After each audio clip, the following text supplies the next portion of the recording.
പ്രിയ സുഹൃത്തുക്കളെ, എൻ്റെ ജീവിത കഥയുടെ അടുത്ത ഭാഗമാണ് ഞാൻ പറയുന്നത്. നമ്മൾ ബോംബെയിൽ താനേല് ഷട്ട് ഡൗൺ വർക്കിൻ്റെ കാര്യത്തെക്കുറിച്ച് പറഞ്ഞാണ് നിർത്തിയത്. അങ്ങനെ അവിടെ 1.5 മാസത്തോളം ഷട്ട് ഡൗൺ വർക്ക് ഉണ്ടായിരുന്നു. അതായത് മാക്സിമം 1 മാസം അല്ലെങ്കിൽ 1.5 മാസമേ അവിടെ ഷട്ട് ഡൗൺ വർക്കുകൾ കമ്പനികളിൽ നടത്താം. ഈ 1.5 മാസം കഴിഞ്ഞപ്പോഴത്തേക്ക് ഞങ്ങൾക്ക് സാലറി ഒക്കെ കിട്ടി, നല്ലൊരു പൈസ കയ്യിൽ വന്നു. 5,000 രൂപയുടെ അടുത്ത് കയ്യിൽ വന്ന സമയത്ത് ഒരാഗ്രഹം നാട്ടിൽ നിന്ന് പോയി വന്നാൽ കൊള്ളാം. അങ്ങനെ ഞാൻ വീണ്ടും നാട്ടിലേക്ക് തിരിച്ചു വന്നു. തിരിച്ചു വന്നങ്ങനെ കയ്യിൽ ഇച്ചിരി പൈസയൊക്കെ ഉണ്ടല്ലോ. അന്നേരം കൂട്ടുകാരൊക്കെ കൂടി ഞങ്ങൾ അവിടെ ഇവിടെയൊക്കെ പോകാനും സിനിമ കാണാനും ഒക്കെ സമയങ്ങളുണ്ടായിരുന്നു. സമയങ്ങൾ കിട്ടി. അങ്ങനെ അങ്ങനെ ഒരു, അതായത് ഒരു സർക്കിൾ എന്ന് പറയാം. അതായത് നമ്മൾ ചീട്ടിനകത്ത് പെട്ടുപോയി. ചീട്ടിനകത്ത് എന്ന് പറഞ്ഞാൽ 28, അതായത് 28 എന്ന ഞങ്ങളെ നാട്ടിലൊക്കെ പറയും. ഗുലാം പരിശീലി ആ 8ന്റെ കളിയിൽ ഇൻട്രസ്റ്റ് കയറി. അങ്ങനെ ഞങ്ങൾ 4 പേര് 6 പേരൊക്കെയാണ് ഇതിനകത്ത് ടീമായിട്ട് നമ്മൾ കളിക്കുന്നത്. 5 പേരോ 7 പേരോ ഒന്നും പറ്റത്തില്ല. അതുപോലെ 3 പേർക്കും പറ്റത്തില്ല. ഞങ്ങൾ കളിക്കുന്ന 4 പേര് അല്ലെങ്കിൽ 6 പേര് ഒരു ടീമായിട്ട്, 2 പേര്. 6 പേരാണെന്നുണ്ടെങ്കിൽ 3 പേര് ആയിട്ടാണ് ഒരു ടീമായിട്ട് കളിക്കുന്നത്. അങ്ങനെ ഇതിന് നല്ല ഇൻട്രസ്റ്റ് തോന്നുകയും അങ്ങനെ ഞങ്ങൾ പിന്നീട് ഞാൻ ബോംബെയിലെ പറ്റി ആലോചിച്ചില്ല. അങ്ങനെ ഇത് ഇൻട്രസ്റ്റ് ആയിട്ട് ഇങ്ങനെ മാറുകയും ഒക്കെ ചെയ്തപ്പോഴത്തേക്ക് ഇവിടെ കൂടിയപ്പോഴത്തേക്ക് ഇങ്ങനെ രാത്രിയിൽ ഒക്കെ വരും. വീട്ടിൽ വരുന്നത് രാത്രിയിലൊക്കെ 8 മണി 9 മണിയൊക്കെ സമയത്തൊക്കെ ആയി വരും. അതുപോലെ തന്നെ കൂട്ടുകാർ കൂടി രാവിലെയൊക്കെ അങ്ങ് ഇറങ്ങിപ്പോകും. അങ്ങനെ വീട്ടുകാർക്ക് തന്നെ മനസ്സിലായി ഇത് കൈവിട്ടു പോകുന്ന കളിയാണെന്ന് വീട്ടുകാർക്ക് മനസ്സിലായപ്പോഴത്തേക്ക് അമ്മയും മേലെ എനിക്ക് ഇളയ പെങ്ങളും പറഞ്ഞ് ഇങ്ങനെ പോയി കഴിഞ്ഞാൽ ശരിയാവത്തില്ല. അങ്ങനെ എന്ത് ചെയ്ത് എൻ്റെ കൂടെ പഠിച്ച ഒരു കൂട്ടുകാരനുണ്ട്. പിന്നെ അവൻ്റെ കെയർ ഓഫിൽ ഇതുപോലെ ഒരു വിസ വന്ന സമയത്ത് അവൻ പറഞ്ഞു, ഇതുപോലെ വിസ വന്നിട്ടുണ്ട്, നീ പോന്നോന്ന് വെച്ചു. പുതിയതായിട്ട് തുടങ്ങുന്ന ഒരു കമ്പനിയാണ്, നിനക്ക് പോയാൽ ചാൻസ് ആണ്, പോന്നെങ്കിൽ പോകാൻ പറഞ്ഞു. 60,000 രൂപ കൊടുക്കണം. ഞാൻ പറഞ്ഞു, എൻ്റെ എവിടുന്ന പൈസ? എൻ്റെ പൈസയൊന്നുമില്ല, പൈസ ചോദിച്ചു കഴിഞ്ഞാൽ നടക്കത്തില്ല എന്നൊക്കെ പറഞ്ഞു. ഞാൻ പറഞ്ഞത് ഒരു 10-20,000 രൂപ ഞാൻ ഒപ്പിച്ചു തരാം, ബാക്കി നീ ഒപ്പിയില്ല എന്ന് പറഞ്ഞു. അങ്ങനെ ഞാൻ വീട്ടിൽ വന്നതുപോലെ കാര്യങ്ങളൊക്കെ പറഞ്ഞ് ഇത് ചെയ്തപ്പോഴത്തേക്ക് അമ്മ പറഞ്ഞു, അമ്മയുടെ പൈസയൊന്നുമില്ല, അമ്മയ്ക്ക് ജോലിയൊന്നും ഇല്ലല്ലോ, അമ്മയുടെ പൈസയൊന്നുമില്ല. ഇളയ പെങ്ങൾ ജോലിക്ക് പോകുന്നുണ്ട്, ചെറിയൊരു ഷോപ്പിൽ ജോലിക്ക് പോകുന്നുണ്ട്. ഇളയ പെങ്ങൾ പറഞ്ഞു, കുറച്ച് പൈസ ഞാൻ ഒപ്പിച്ചു തരാം, എങ്ങനെയെങ്കിലും നീ നോക്കുക, നീയും കൂടെ വിചാരിക്കുക, ആരുടെങ്കിലും ഒക്കെ ചോദിക്കും, കുറച്ച് പൈസ നീ ഒപ്പിക്കും.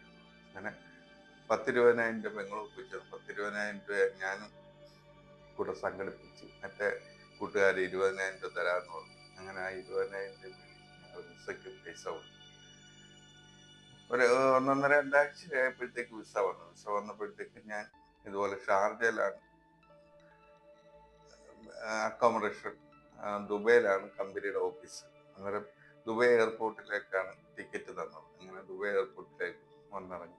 ആരൊക്കെ ഉണ്ട് എന്തൊക്കെ ഉണ്ടെന്നൊന്നും ഞങ്ങൾക്ക് ആർക്കും അറിയത്തില്ല. അങ്ങനെ ദുബൈയിൽ എയർപോർട്ടിൽ വന്നിറങ്ങിയപ്പോഴത്തേക്ക് അന്നെന്ന് പറയുമ്പോഴത്തേക്ക് ടെമ്പോയ്ക്കകത്ത് ബാക്ക് സൈഡ് ഷീറ്റ് അടിച്ച്, അതായത് ടാർപോള് നല്ല രീതിയിൽ അടിച്ച് അതിനകത്ത് സീറ്റൊക്കെ ഫിറ്റ് ചെയ്ത്, അങ്ങനെ അന്നത്തെ വണ്ടിയൊക്കെ അങ്ങനെ ആയിരുന്നു. ഇപ്പോഴെന്ന് പറയുമ്പോൾ ബസ്സും നല്ല രീതിയിലുള്ള ട്രാവൽസ് വണ്ടികളാണ് ഇപ്പം ഓരോ കമ്പനികൾ ജോലിക്കാരെ എടുക്കാനും പോകാനും ഒക്കെ വിടുന്നത്. അന്നൊക്കെ ഈ സൈസ് വണ്ടികളായിരുന്നു, ഓപ്പൺ വണ്ടികളായിരുന്നു. അങ്ങനെ ഞങ്ങളെ എടുത്ത് ഷാർജയിലായിരുന്നു അക്കോമഡേഷൻ. അവിടെ കൊണ്ടുവന്ന് അങ്ങനെ നോക്കിയപ്പോഴത്തേക്ക് 18 പേരോളം അന്ന് ക്യാമ്പിലുണ്ട്. 18 പേരോളം പുതിയതായിട്ട് വരുന്നവരാണ്. ഒരുമാതിരിപ്പെട്ട ഒരു കൊല്ലത്തും ഒക്കെ ഉള്ളവരാണ്. പിന്നീടുള്ളവർ തിരുവനന്തപുരത്തുള്ളവരുണ്ട്, പിന്നെ ആറ്റിങ്ങലുള്ളവരുണ്ട്, അതുപോലെ തന്നെ തൃശ്ശൂരുള്ളവരുണ്ട്. അങ്ങനെ പല ആൾക്കാരും ഉണ്ടായിരുന്നു. അങ്ങനെ ഞങ്ങൾ ഓരോ റൂമിൽ ഓരോരുത്തർക്ക് 4 പേര് 5 പേര് വെച്ച് ഒരു റൂം, ഒരു വില്ലയാണ്. അതിനകത്ത് കുറേ റൂമുകളുണ്ട്. അന്നേരം ഒരു അറബി ഏരിയ, അറബി പിള്ളേരും അവരും ഒക്കെ ഉള്ള ഒരു ഏരിയ. അന്നേരം ഞങ്ങളെ കൊണ്ടുവന്ന് വിട്ടിട്ട് തൊട്ടടുത്തൊരു കടയുണ്ട്, പലചരക്ക് കട, അവിടെ ഗ്രൗസറി എന്ന് പറയുന്നത്. ആ കടയിൽ കൊണ്ടുവന്ന് പരിചയപ്പെടുത്തി ഞങ്ങൾ സാധനം എന്തെങ്കിലും വേണമെന്നുണ്ടെങ്കിൽ അവിടെ കൊടുക്കാനും എല്ലാം ഏർപ്പാട് ചെയ്തു. അന്നേരം വെച്ച് കഴിക്കണം. അങ്ങനെ പാത്രങ്ങളും അതും ഇതും എല്ലാം ഞങ്ങൾ അവിടെ ഓരോരുത്തർ മേടിച്ച് ബാക്കിയുള്ള സാധനങ്ങളും അതും ഇതെല്ലാം മേടിച്ച് ഞങ്ങൾ റൂമിൽ വന്ന് വെച്ച് ചോറൊക്കെ വെച്ച് ഞങ്ങൾ കഴിച്ച് പിറ്റേന്ന് ആയപ്പോഴത്തേക്ക് ജോലിക്ക് പോകാൻ രാവിലെ വണ്ടി വന്നു. അങ്ങനെ പിറ്റേന്ന് രാവിലെ ഞങ്ങൾ ഈ വണ്ടിക്കകത്ത് കയറി 5:30 ആകുമ്പോഴത്തേക്ക് വണ്ടി വന്ന് എല്ലാവരെയും വിളി. അങ്ങനെ ഞങ്ങൾ പിറ്റേന്ന് രാവിലെ ജോലിക്കും ഞാൻ പ്ലംബറായിട്ടാണ് വന്നത്. പക്ഷെ ബിൽഡിങ്ങിന്റെ പണി തുടങ്ങുന്നതല്ലേ ഉള്ളൂ, അത് പ്ലംബറായിട്ട് ജോലിയില്ല. ബിൽഡിങ് ഒരു ഇതായതിനു ശേഷം പ്ലംബിങ്ങിന്റെ പണിയുള്ളൂ. അതുവരെ നമ്മൾ ഈ ബാക്കി മേസന്മാരുടെ ഹെൽപ്പറായിട്ടൊക്കെ നിന്ന് നമ്മൾ അവരോട് നിന്ന് പണിയെടുക്കണം എന്നാണ് സൂപ്പർവൈസർ പറഞ്ഞത്. സൂപ്പർവൈസറും എഞ്ചിനീയറും ഒക്കെ ഉണ്ട് സൈറ്റിൽ. അങ്ങനെ ഞാൻ ഇവരുടെ കൂട്ടത്തിൽ നിന്ന് ഇവർക്ക് താവൂക്ക് എടുത്തു കൊടുക്കുകയും സിമെന്റ് കൂട്ടി കൊടുക്കുകയും ഇവർ പറയുന്ന പണികളൊക്കെ ചെയ്തു കൊടുക്കും. അങ്ങനെ 2-3 മാസം ഇങ്ങനെ പോയിക്കൊണ്ടിരുന്നപ്പോഴത്തേക്ക് ഞങ്ങൾക്ക് ശമ്പളം തരുന്നു. 1 മാസം കഴിഞ്ഞ് 2 മാസം കഴിഞ്ഞ് ശമ്പളം അടുത്ത മാസം തരാമെന്ന് പറയുന്നതല്ലാതെ ശമ്പളം ഞങ്ങൾക്ക് ആർക്കും തന്നില്ല. കുറച്ച് പൈസ, അതായത് 10, 100, 200 ഒക്കെ ചോദിച്ചു കഴിഞ്ഞാൽ ദർംസാണ് ചോദിച്ചു കഴിഞ്ഞാൽ അഡ്വാൻസ് ആയിട്ട് തരുന്നതല്ലാതെ ശമ്പളം. അങ്ങനെ ഞങ്ങൾ എല്ലാവരും കൂടെ ഒരു പ്രാവശ്യം സ്ട്രൈക്ക് എടുത്ത് റൂമിൽ പണിക്കിറങ്ങുന്നില്ല, ശമ്പളം കിട്ടി പണിക്കിറങ്ങുന്നില്ല. അങ്ങനെ ഞങ്ങൾ കിടന്ന് അന്ന് വൈകിട്ട് ആർബാഗ് ഓഫീസിൽ നിന്നൊക്കെ ആള് വന്ന് ഇതുപോലെ പറഞ്ഞു, പുതിയതായിട്ട് തുടങ്ങിയ കമ്പനിയാണ്, അതുകൊണ്ടാണ് ബില്ല് കിട്ടിയിട്ടില്ല, ബില്ല് കിട്ടിയെങ്കിൽ ശമ്പളം തരാൻ പറ്റത്തുള്ളൂ, അടുത്ത മാസം എല്ലാവർക്കും കൃത്യമായിട്ട് എല്ലാ ശമ്പളവും തീർത്ത് തരാമെന്ന് പറഞ്ഞു. അങ്ങനെ വീണ്ടും ഞങ്ങൾ ജോലിക്കിറങ്ങി ഞങ്ങൾ ജോലി ചെയ്ത് ഇങ്ങനെ വീണ്ടും 1-2 മാസം കൂടെ കഴിഞ്ഞ് ശമ്പളം ഇല്ല. അങ്ങനെ ശമ്പളം ഇല്ലാതെ വരുമ്പോഴത്തേക്ക് വീണ്ടും ഞങ്ങൾ പണിക്ക് പോകാതെ കിടന്നു.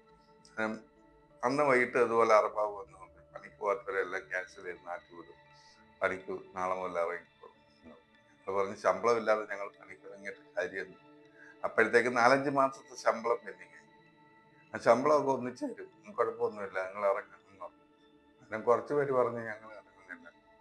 അങ്ങനെ ഞങ്ങൾ ഇറങ്ങാതിരിക്കുകയും ബാക്കിയുള്ളവർ കുറച്ച് പേര് ഇറങ്ങി, പേടിയുള്ളവർ കുറച്ച് പേര് ഇറങ്ങി. ഞങ്ങൾ ഇറങ്ങാതിരുന്ന് ഇങ്ങനെ ഇരുന്നപ്പോൾ എനിക്കുള്ള 2ാമത്തെ ഏട്ടൻ എന്ന് ദുബൈയിൽ, അതായത് അയാൾ മൂത്ത ഏട്ടൻ്റെ കടയിൽ നിന്ന് അവരെന്തോ സൗന്ദര്യപ്രംഗം നടത്തി അവർ ക്യാൻസൽ ചെയ്തത് വേറൊരു കമ്പനിയിൽ അയാൾ. അങ്ങനെ അയാളെ ഞാൻ വിളിച്ചിട്ട് ഞാൻ ഇതുപോലെ പറഞ്ഞു, ചേട്ടാ ഇതുപോലെ കമ്പനി ശമ്പളം തരുന്നില്ല, അതുകൊണ്ട് അവിടെ അന്നൊക്കെ എന്ന് പറയുമ്പോഴത്തേക്ക് വെളി ചാടി നിന്ന് പണി എടുക്കുന്ന പരിപാടികളുണ്ട്, കല്ലുവല്ലി എന്നാണ് പറയുന്നത്. ഞാൻ പറഞ്ഞു ഇതുപോലെ ശമ്പളം കിട്ടുന്നില്ല, അവർ ജോലി ചെയ്തിട്ട് കാര്യമില്ല, അവിടെ എന്തെങ്കിലും ചെറിയ പണികൾ എന്തെങ്കിലും ഉണ്ടെന്നുണ്ടെങ്കിൽ ഏതെങ്കിലും കമ്പനിയിലുണ്ടെങ്കിൽ ഒന്ന് പറയാൻ പറഞ്ഞു. അങ്ങനെ ചേട്ടൻ പറഞ്ഞ് നോക്കട്ടെന്ന് പറഞ്ഞു. അങ്ങനെ നോക്കട്ടെന്ന് പറഞ്ഞ് അങ്ങനെ നിന്ന് അടുത്ത ഭാഗമായിട്ട് അടുത്ത കാര്യങ്ങൾ തുടർച്ചയായിട്ടുള്ള കാര്യങ്ങൾ അടുത്ത ഭാഗത്തിൽ പറയാം.